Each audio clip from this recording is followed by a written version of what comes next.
13절 말씀입니다.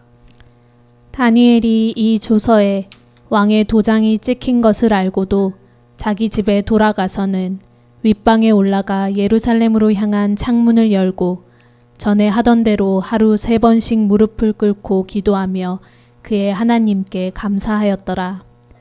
그 무리들이 모여서 다니엘이 자기 하나님 앞에 기도하며 간구하는 것을 발견하고 이에 그들이 나아가서 왕의 금령에 관하여 왕께 아뢰되 왕이여, 왕이 이미 금령에 왕의 도장을 찍어서 이제부터 30일 동안에는 누구든지 왕 외의 어떤 신에게나 사람에게 구하면 사자굴에 던져넣기로 하지 아니하였나이까 하니 왕이 대답하여 이르되 이 일이 확실하니 메대와 바사에 고치지 못하는 규례니라 하는지라. 이에 왕이 명령하매 다니엘을 끌어다가 사자굴에 던져넣는지라. 왕이 다니엘에게 이르되 내가 항상 섬기는 너의 하나님이 너를 구원하시리라 하니라. 이에 돌을 굴러다가 굴 어귀를 막음에 왕이 그의 도장과 귀족들의 도장으로 봉하였으니 이는 다니엘에 대한 조치를 고치지 못하게 하려 함이었더라. 왕이 궁에 돌아가서는 밤이 새도록 금식하고 그 앞에 오락을 그치고 잠자기를 마다하니라. 이튿날에 왕이 새벽에 일어나 급히 사자굴로 가서 다니엘이 든 굴에 가까이 이르러서 슬피 소리질러 다니엘에게 묻되 살아계시는 하나님의 종 다니엘아, 내가 항상 섬기는 내 하나님이 사자들에게서 능히 너를 구원하셨느냐 하니라. 다니엘이 왕에게 아뢰되 왕이여, 원하건대 왕은 만수무강하옵소서. 나의 하나님이 이미 그의 천사를 보내어 사자들의 입을 봉하셨으므로 사자들이 나를 상해하지 못하였사오니 이는 나의 무죄함이 그 앞에 명백함이오며 또 왕이여, 나는 왕에게도 해를 끼치지 아니하였나이다 하니라. 왕이 심히 기뻐서 명하여 다니엘을 굴에서 올리라 하매 그들이 다니엘을 굴에서 올린즉 그의 몸이 조금도 상하지 아니하였으니 이는 그가 자기의 하나님을 믿음이었더라. 이는 살아계신 하나님의 말씀입니다. 아멘. 주님을 찬양합니다. 아멘. 오늘은 촛불처럼 빛나는 사람들, 다니엘이란 제목으로 하나님의 말씀을 나누도록 하겠습니다. 요즘 나의 가장 속상한 사정은 무엇인가요? 나를 힘들게 하는 일은 무엇인가요? 지금 나에게 필요한 것은 무엇인가요? 하나님께 도움을 구하고 싶은 부분이 있으신가요? 우리 내면에는 누구나 말하기 힘든 사정이 있습니다. 우리 앞에 나를 지치고 속상하게 하는 많은 어려움이 산적해 있지요. 안타깝게도 이런 아픔, 고난은요, 누구에게나 가릴 것 없이 찾아옵니다. 누구에게나 가릴 것 없다라는 말은요, 신앙인에게도, 예수님을 믿는 자에게도, 심지어 예수님에게도 고난이 찾아온다라는 겁니다. 믿음이 있거나 믿음이 없거나, 가난하거나 부자이거나, 노인이거나 청년이거나, 심지어 갓난아기에게도 고난이 옵니다. 이런 고난이 찾아올 때 그럼 우리는 어떻게 하면 좋을까요? 목사님, 지금 제 상황이 별로 좋지 않아요. 어려움은 차곡차곡 다가오는데 제가 그걸 감당할 능력이 없습니다. 하지만 이런 어려운 상황 속에서도 어떻게 하면 조금이라도 내 삶을 더 긍정적으로 또 생산적으로 좀 더 하나님 안에서 풍성하게 나를 이끌어갈 수 있을까요? 이에 대한 가장 좋은 성경의 답은요, 나와 비슷한 고민과 고난을 겪은 믿음의 선배를 선택해서 집중적으로 묵상하는 겁니다. 이를 위해 올해 대림절에는요, 한 주에 한 명씩 믿음의 사람을 선택해서 집중적으로 묵상할 겁니다. 캄캄한 밤하늘에 홀로 반짝반짝 빛나는 별처럼 어려운 상황에도 믿음의 촛불을 마음에 붙잡고 하나님을 의지하여 걸어간 사람들의 이야기를 우리가 배우면서 오늘 우리도 우리 마음에 믿음의 촛불이 성령님 안에서 활활 불타오르는 모든 어둠을 빛으로 밝히는 저와 여러분이 되길 축복합니다. 그 첫 번째 시간으로 우리는 다니엘을 묵상하려는데요. 오늘 말씀의 주인공 다니엘은 인생에서 셀 수 없이 많은 고난을 겪었습니다. 한번 생각해 볼까요? 그의 인생이 얼마나 고통스러웠는지. 그가 첫 번째로 겪은 파도는요, 청소년기 시절에 나라가 망하는 아픔이었습니다. 나라가 망해서 감수성 예민한 그 청소년기 때 바벨론으로 포로로 끌려가게 돼요. 요 앞에 작은 목욕탕이 있는데요. 그 목욕탕에도 텃새가 있습니다.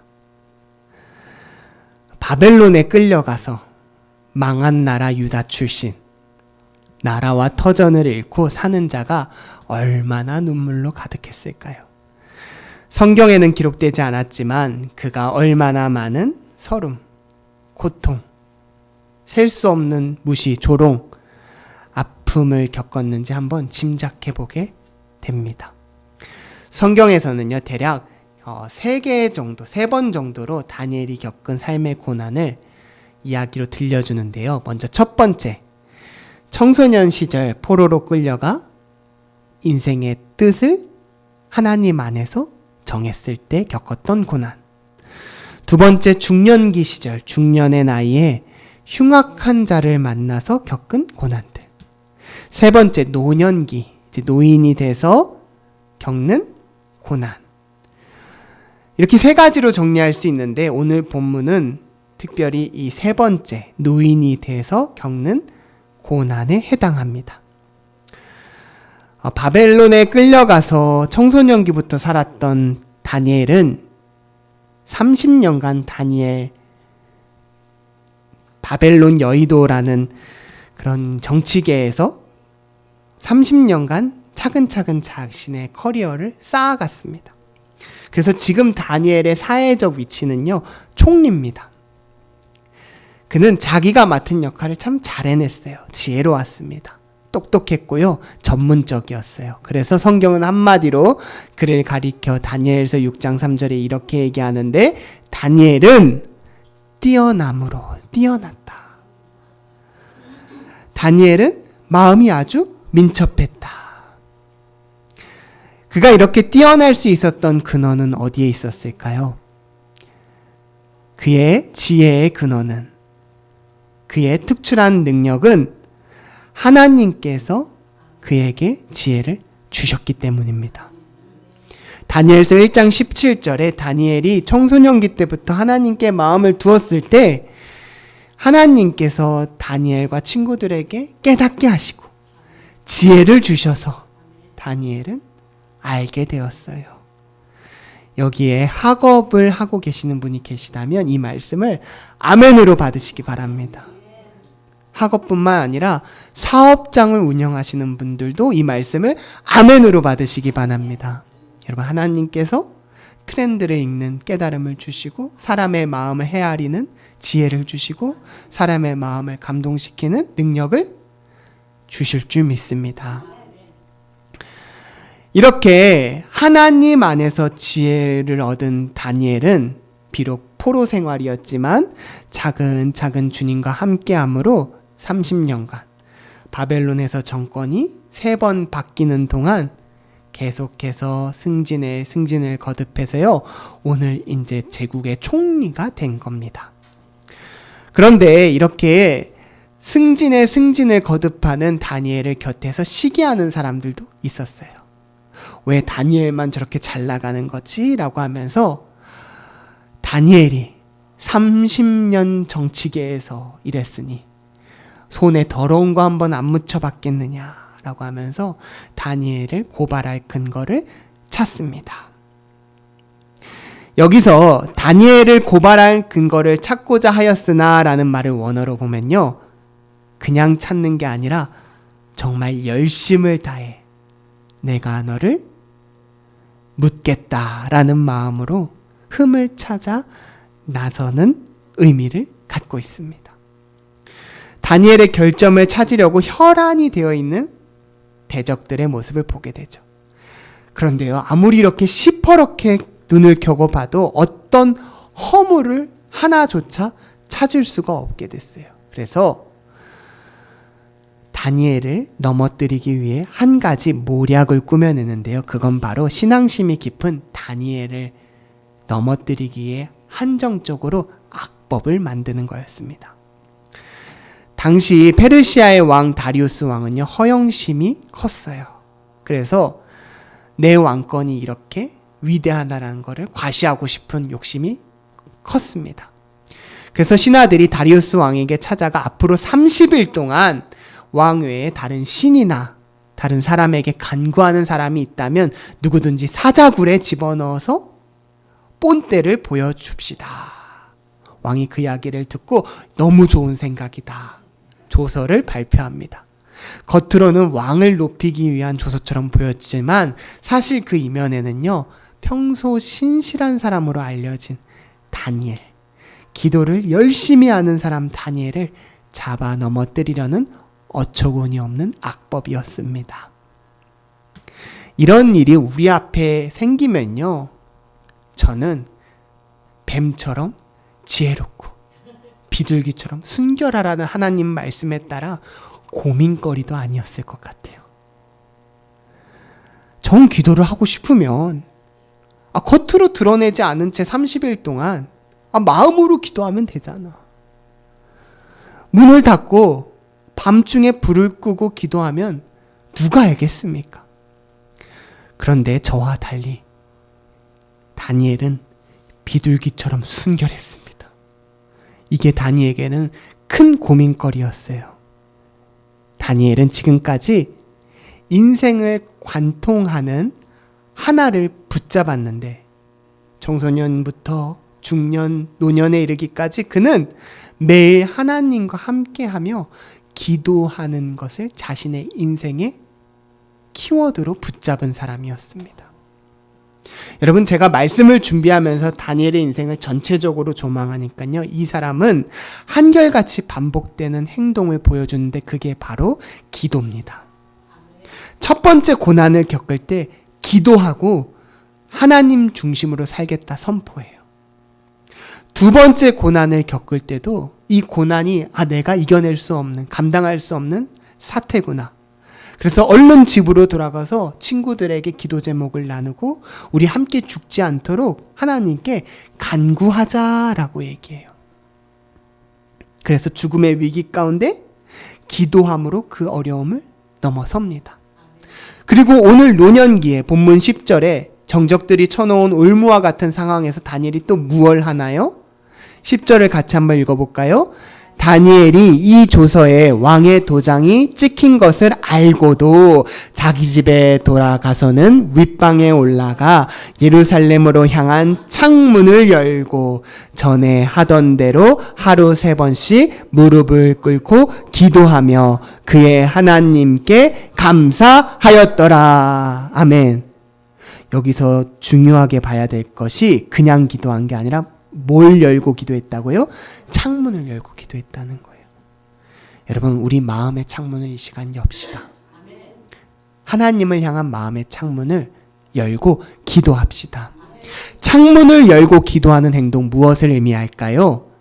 그건 나 기도하는 사람입니다. 나 예수 믿는 사람이요. 나의 신앙을 드러내는 행동, 나의 정체성은 기도입니다. 이건 나의 포기할 수 없는 핵심 가치입니다. 라고 선포하는 거예요. 다니엘은요, 양자를 선택해야 될 때 자신의 신분을 분명하게 밝혔습니다. 그게 다니엘의 신앙 태도였어요. 여러분, 이게 얼마나 위대한 행동인지 여러분도 느끼실 거라고 생각합니다. 신앙생활을 하는 사람으로서 사회생활 하는 것이 얼마나 어려운가. 신앙생활 하는 사람으로서 가정생활 하는 것이 얼마나 어려운가. 내가 예수님을 믿었기 때문에 말씀 안에 살려고 하는 강한 의지가 있기 때문에 오히려 사회생활이 훨씬 더 어렵고 가정생활이 훨씬 더 어렵고 자녀에게 남편에게 더 어렵고 정말 주 안에서 사는 것이 내 능력 이상이라는 것을 더 자주 느끼고 체험하실 겁니다. 그래서 누구든지 예수님을 믿고 나서 현실과 막 부닥쳤을 때 느끼는 것 하나가 있는데요. 그건 바로 내가 예수님을 잘 믿으려 하기 때문에 더 고난을 겪는구나. 여러분, 잠깐은 우리가 세상과 타협할 수 있을 거예요. 그러나 다니엘과 같이 나의 정체성이 무엇이냐라고 할 때 우리는 예수님을 잘 믿으려 하는 마음이 크면 클수록 박해를 받을 수밖에 없어요. 그래서 사도 바울은요, 자기의 영적 아들 디모데에게 뭐라고 권면하나요? 우리 같이 읽어볼까요? 무릇 그리스도 예수 안에서 경건하게 살고자 하는 자는 박해를 받으리라. 아멘. 다니엘이 지금 창문을 열고 기도했다라는 것. 내가 기도하는 모습을 다른 사람들이, 정적들이 보는 순간 나는 사자굴에 들어감에도 불구하고 그 길을 선택하는 것은 딱 하나예요. 나는 기도의 사람으로 끝까지 경건하게 살리라 하는 그 마음 때문이었습니다. 여러분, 하나님께서 그 마음을 굉장히 기뻐하시고 하나님께서 그 마음을 소중하게 여기셔서 그 마음을 통해서 하나님이 늘 일하세요. 여러분, 여러분이 가진 그 마음을 하나님께서 무엇보다 기뻐하세요. 참 그 마음의 길로 늘 걸어가시는 여러분들을 저는 주의 이름으로 축복하고 싶습니다. 우리가 지난주에 한 마음이 되어서 이 예배당과 성탄트리를 꾸몄어요. 여러분, 그 마음 하나님께서 기억하십니다. 오늘 내가 촛불을 점등하면서 내 마음에 하나님의 불이, 어둠이 내 안에 틈타지 못하도록 촛불을 킨 그 마음 하나님께서 기뻐하십니다. 여러분, 그 마음을 계속 하루하루마다 불을 켜시길 바래요. 대림절 기간 동안 매일매일 그 불이 성령 안에서 불타오도록 기도하시고 선포하시길 바랍니다. 여러분, 다니엘이 사자굴에 들어갈 줄도 알면서 왜 그렇게 기도했나요? 다니엘서 6장 10절에 보니까요, 다니엘은요, 이 기도하는 행동이 그의 인생에 매일 하던 습관이었습니다. 여러분은, 제가 감히 질문할게요. 언제 기도하시나요? 목사님, 식사할 때 기도합니다. 목사님, 그럼 목사님은 언제 기도하시나요? 여러분, 저는 힘들고 어려울 때 간절해지더라고요.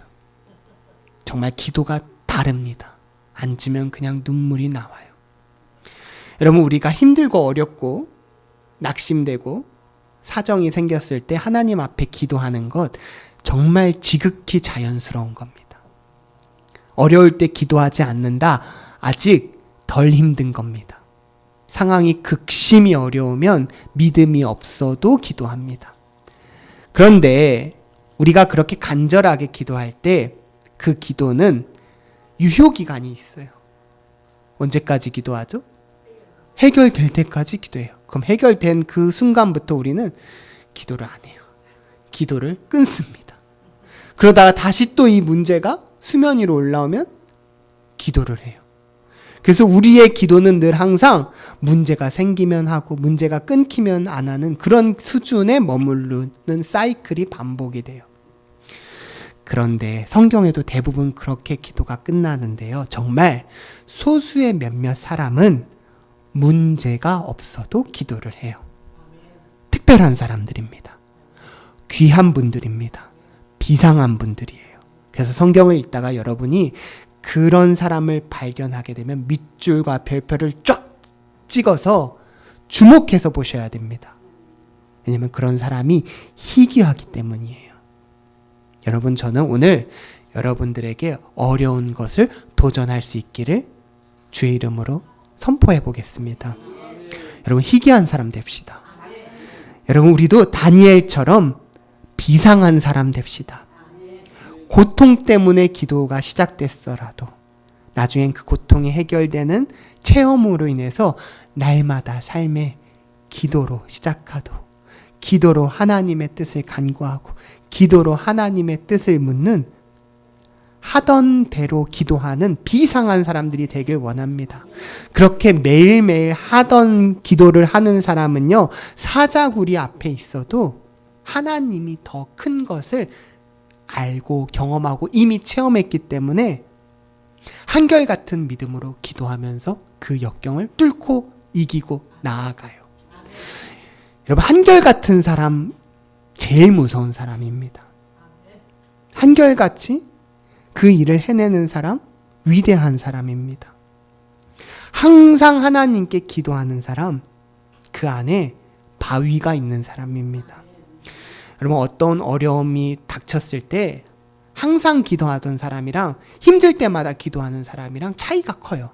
항상 기도하던 사람은요, 내가 이 어려움을 하나님이 주시는 말씀으로 이겨서 승리하리라 하면서 지금 당장의 과정은 어려워도 타협하지 않고 하나님의 말씀으로 함께 걸어 나갑니다. 그런데 힘들 때마다 기도하는 사람은 힘들 때마다 기도했기 때문에 조그만한 타협점이 보이거나 조그마한 겁을 내가 먹으면 그냥 그 자리에서 타협을 보고 마무리를 지어요. 그 결과 인생에서 하나님이 맺고자 해주시는 신앙의 열매들을 맺어내지 못합니다. 결과적으로 실패합니다. 고난 앞에 여러분, 하나님께 기도함으로 죽을 각오로 싸우는 우리 되길 원합니다. 그럼 하나님께서 하나님의 방법으로 승리하게 해주세요. 내가 생각하는 지혜보다 하나님의 지혜가 더 큼을 고백하시기 바랍니다. 이해관계가 복잡하게 엮인 세상에서 승리하는 방법은 기도의 창문을 여시는 거예요. 기도의 창문을 여시고 나는 하나님의 방법으로 승리하리라 하고 나의 믿음을 드러내십시오. 굉장한 용기입니다. 그 용기를 갖고 살아가길 원합니다. 여러분, 저는 오늘 말씀을 마치면 여러분 안에 이렇게 거룩한 열망이 생기길 소망해요. 내가 다시 기도해야지. 내가 기도로 승리해야지. 여러분, 그렇게 비상하게 기도하는 사람, 매일 기도하는 사람이 한 명만 있어도 나라가 바뀌어요. 매일 비상하게 기도하는 한 사람만 있어도 교회의 10명의 역할을 합니다. 기도하는 사람이 가정에 한 명만 있어도 그 가정이 살아납니다. 여러분, 공동체에 잘 웃어주고 잘 들어주고 그런 사람이 한 명만 있어도 분위기가 화평할진데 기도하는 한 사람이 늘 긍정적인 하나님의 말씀의 힘을 내뿜는다고 생각해 보십시오. 그 영향력은 하나님이 그 자리에 함께 하시는 것으로 똑같이 고백되어 줄 수 있습니다. 그 사람이 내가 되길 소망합니다. 이렇게 기도를 열심히 하자고 말씀을 전하고 나면요, 저는 이런 종류의 질문을 받아요. 목사님, 그럼 매일 기도하면 달라지나요? 네, 기도하면 달라집니다. 그럼 무엇이 달라지나요? 상황이 바뀌나요? 환경이 달라지나요? 내가 그토록 기도하던 사람이 바뀌나요? 여러분, 궁극적으로는 바뀝니다. 하나님께서 일하시기 때문입니다. 그런데 그 전에 먼저 선제적으로 변화시켜 주시는 게 있어요. 눈에 띄는 변화가 있는데 그건 바로 기도하는 순간, 기도하는 나를 바꿔주신다는 거예요. 부정적이고 불만적이고 판단하고 비난하고 경멸하는 나를 하나님께서 기도하는 동안 그 입술에 악이 틈타지 못하도록 기도를 하면서 내 입술에 말씀이 풍성하게 해주시고 감사가 풍성하게 해주시고, 그래서 기도하는 내가 변함으로 내 판단과 내 생각으로는 이렇게 갈 거였는데 내가 변함으로 시선이 바뀌고 대하는 자세와 태도가 바뀌면서 하나님이 원하시는 것을 인도하시는 걸 보게 돼요. 여러분, 깨어지는 가정 앞에 뭘 해야 될까요? 라고 묻는다면 우린 다 정답을 알아요. 기도해요. 기도하면 나의 입술이 변하기 때문입니다. 여러분, 기도하면 나를 변화시켜 주세요. 내가 변한다는 건 사실 나의 시선, 나의 삶의 자세가 바뀌는 겁니다. 그리고 내가 변하면 내가 지금 겪는 문제도 다르게 볼 수 있는 여유가 생기기 시작해요. 그 여유는 하나님의 관점으로 그것을 볼 수 있게 되는 침착함이 생긴다라는 거예요. 다니엘이 이제 창문을 열었으니 사자굴에 잡혀가게 생겼습니다. 그럼 여러분들은 어떤 기도를 드리겠어요? 이제 내가 기도했으니 당장 내일은 사자굴에 잡혀가겠구나. 여러분, 그때 여러분 마음에 감싸는 감정과 상황의 그 판단은 어떻게 느껴지시나요? 당연히 공포와 불안일 겁니다. 그런데 다니엘은 기도하면서 뭘 고백하냐면, 같이 읽어봅시다. 다니엘서 6장 10절. 다니엘이 그 왕의 도장이 찍힌 것을 알고도 자기 집에 돌아가서는 윗방에 올라가 예루살렘으로 향한 창문을 열고 전에 하던 대로 하루 3번씩 무릎을 꿇고 기도하며 그의 하나님께 감사하였더라. 여러분, 다니엘의 기도가 감사로 바뀌어요. 여러분, 기도하면 처음엔 내 생각을 하나님께 막 쏟아내다가 이 기도의 시간이 커지고 하나님과 체험이 커지면 내 생각을 쏟아내는 시간에서 하나님의 뜻이 내게 들리는 시간으로 바뀌게 돼요. 이게 기도의 신비입니다. 주기도문에서 주님이 가르쳐 주시는 말씀이에요. 너희가 기도하면 하늘의 뜻이 땅에서도 이루어지게 해달라고 기도하게 될 것이다. 여러분, 그래서 기도란 무엇이냐면요, 세상에도 기도가 많아요. 다른 종교에도 기도가 많아요. 다른 종교의 기도는 쏟아내는 것에서 끝납니다. 우리도 힘들 때 하나님께 쏟아냅니다. 그런데 우리의 기도가 진리인 이유는 그 기도가 하나님께서 원하는 뜻 안에서 맞춰진다는 거예요. 하나님은 먼저 응답될 것을 기도하면서 감정으로 체험하게 하시고 응답해 주셔서 지금 보이는 상황을 넘어서 그 결과를 바라보고 감사할 수 있게 선포하게 하세요. 그래서 아직 해결도 안 됐는데 기도하면서 난 이미 응답받았다고, 나는 이미 해결됐다고 감사하면서 하나님께 감사의 찬양을 올려드린다라는 거예요. 여러분, 다니엘이 기도하면서 뭘 알았을까요? 이 상황을 주관하시는 하나님을 바라보게 된 거예요. 그래서 감사하게 된 거예요. 이 일을 통해 뭔가 하나님이 역사하시겠구나. 그래서 감사한 거예요. 여러분, 그래서요, 우리는요, 우리 입술에 늘 이 감사의 기도가 먼저 넘쳐나길 소망해요. 여러분, 하나님께서 구약 말씀에서 이 감사의 기도가 끊이지 않고 늘 항상 넘쳐나길 원한다라고 이스라엘 백성들에게 가르쳐 주셨습니다. 레위기 6장 12절 13절에 나는 무엇보다 먼저 이거 아니네요. 네. 제단 위에 불은 항상 피어 꺼지지 않게 할지니 제사장은 아침마다 나무를 그 위에 태우고 번제물을 그 위에 버려놓고 화목제의 기름을 그 위에 불사를 찌며 불은 끊임이 없이 제단 위에 피어 커지지 않게 할지니라. 여러분, 여기 불은요, 기도입니다. 기도를 상징합니다. 하나님 앞에 밤낮 기도의 불을 꺼지지 않고 너희가 기도해라. 그리하면 내가 그 불 위에 너희와 함께 하겠다라고 가르쳐 주셨어요. 여러분, 신약 때 바울 사도가 디모데에게 뭘 권면하는지 아세요? 디모데야, 너 나를 이어서 목회를 하는데 나를 이어서 목회를 참 잘하고 싶지? 너 그러려면 내가 비법 알려줄게. 너의 목회가 잘 되는 하나님 안에서 성공하는 비법을 내가 알려줄게. 그게 뭔지 알아? 너 기도하면 돼. 너 기도하면 너가 맡은 공동체가 바뀔 거야 라고 가르쳐줘요. 디모데전서 2장 1절입니다. 우리 같이 읽을까요? 그러므로 나는 무엇보다 먼저 모든 사람을 위해서 하나님께 간구와 기도와 중보기도와 감사기도를 드리라고 그대에게 권합니다. 아멘. 여러분들 이 말씀이 조금 반복되는 것을 보게 돼요. 간구, 기도, 중보기도, 감사기도.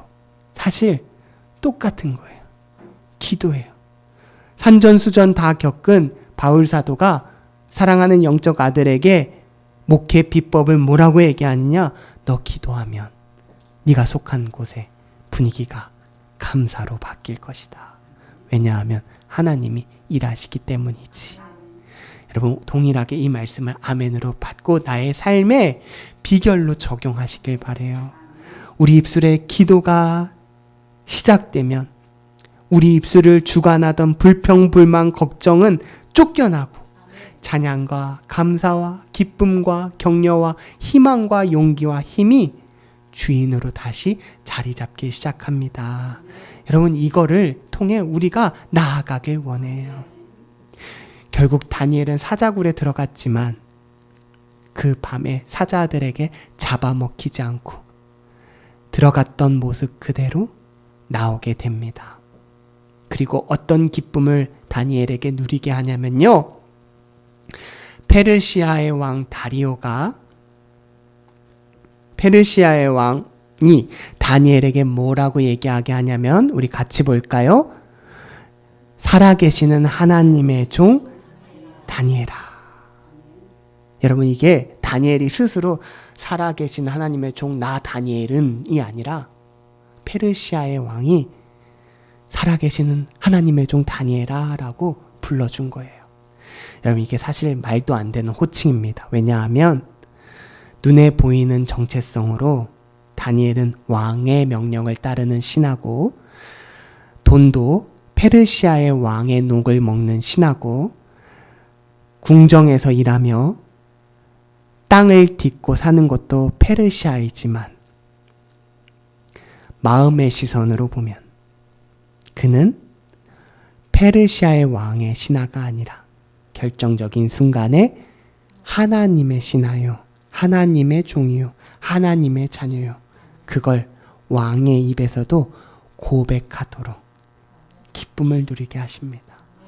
여러분 우리가 지저분한 땅에서 현실적으로 발을 딛고 살면서도 다니엘처럼 나의 정체성은 하나님께 있지. 바벨론 땅에서 살지만 나는 바벨론의 신하지만 내 마음의 본질은 하나님께 있어 라고 고백하면서 사는 사람은 그 바벨론 땅에서도 너는 살아계신 하나님의 종이구나 라는 거를 들으며 사는 기쁨을 누리게 하십니다. 제가 어렸을 때요, 길거리를 지나가다가 뺑소니 교통사고 피해를 당한 적이 있어요. 그런데 그때 뺑소니 교통사고를 당했을 때 집 앞에 상가래 거를 건너다가 이렇게 다쳤는데 나이가 어려서 그 교통사고 후 처리를 잘 대응하지 못했습니다. 아파가지고 이렇게 앉아있는데 상대방 운전자분이 자리에 앉아서 야 그냥 괜찮지? 아프면 저녁에 나 찾아와라 하고 아파트 주소도 안 알려주고 명함도 안 알려주고 나는 그분을 처음 뵀는데 그냥 그 자리를 떠났습니다.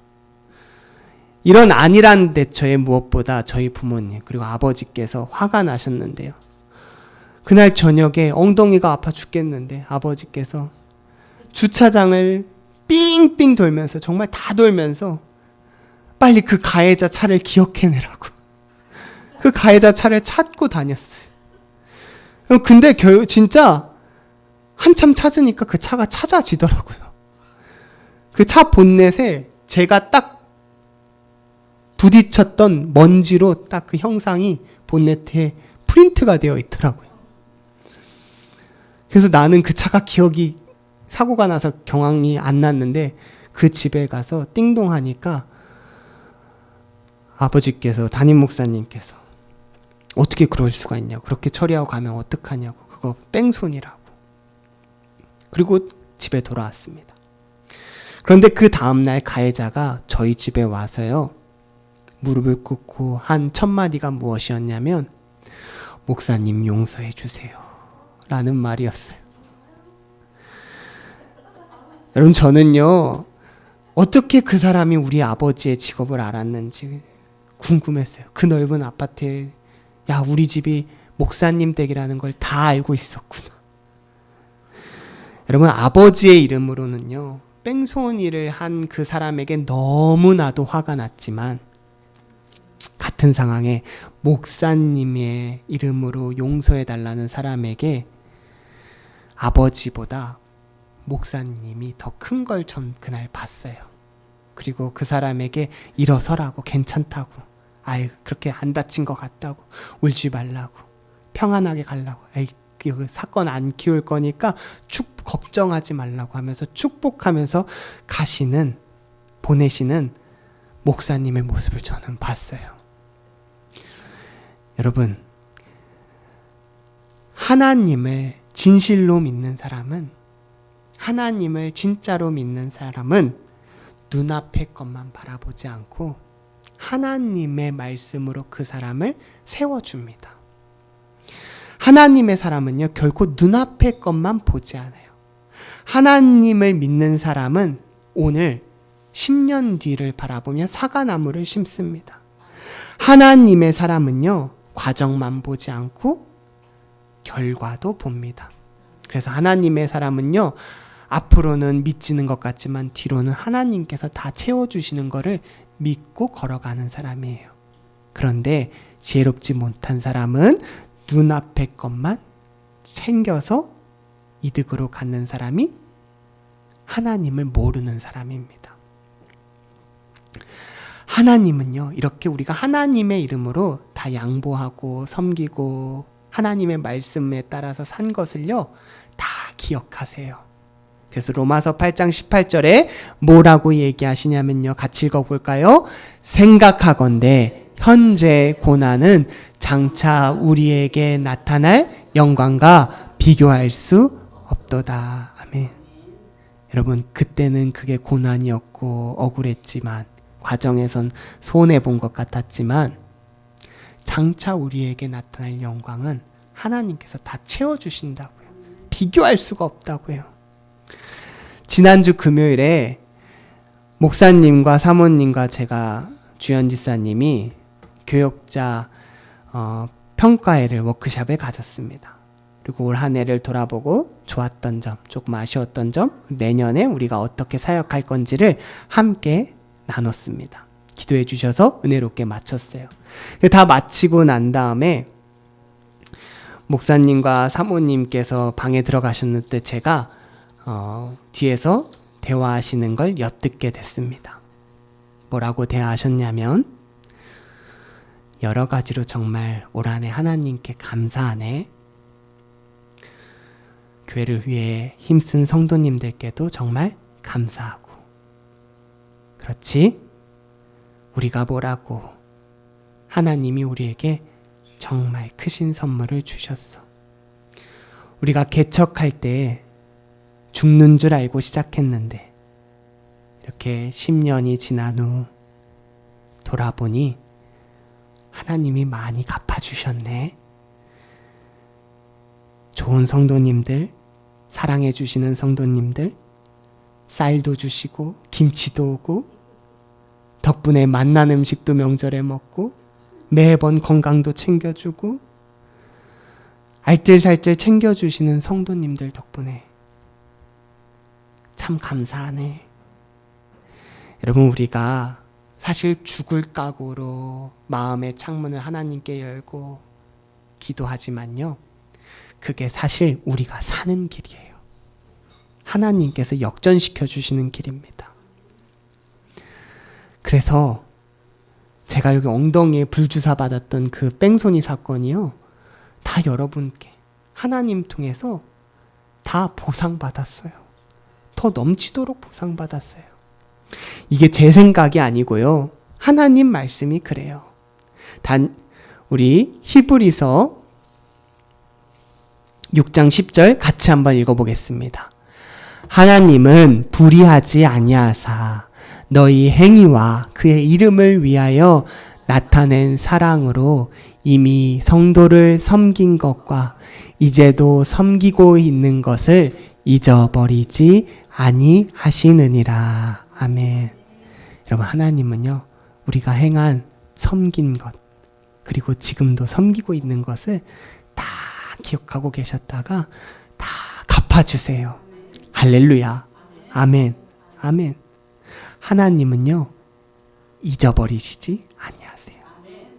하나님은 그의 이름을 위해서도 잊어버리지 않으세요. 하나님은 우리가 섬긴 것, 섬기고 있는 것 다 기억해 주십니다. 다니엘의 결말을 볼게요. 다니엘은 하나님께 영광을 올려드립니다. 내가 다치지 않은 것은 천사를 보내어 하나님께서 사자의 입을 봉하셨으므로 내가 다치지 않은 것입니다. 여러분, 영광을 올려야 할 간증의 시간에 하나님을 찬양해요. 그리고 반대로 하나님은 내가 그렇게 해준 건 다름 아닌 그가 자기의 하나님을 믿음이었더라 라고 가르쳐 주십니다. 그의 몸이 조금도 상하지 아니하였으니 이는 그가 자기의 하나님을 믿음이었더라. 되게 멋있잖아요. 나는 아버지를 높이고 아버지는 그거 사실 너의 믿음 덕분이지 하면서 그 멋있는 그 신앙의 기도의 창문을 대림절에 우리가 열길 바래요. 하나님께 창문을 열고 하나님이 갚아주시고 섬긴 것, 섬기고 있는 것을 잊지 않고 갚아주실 것을 바라보며 오늘 묵묵히 하나님께 기도하며 하나님이 인도하심을 믿으며 나아가는 저와 여러분이 되길 원합니다.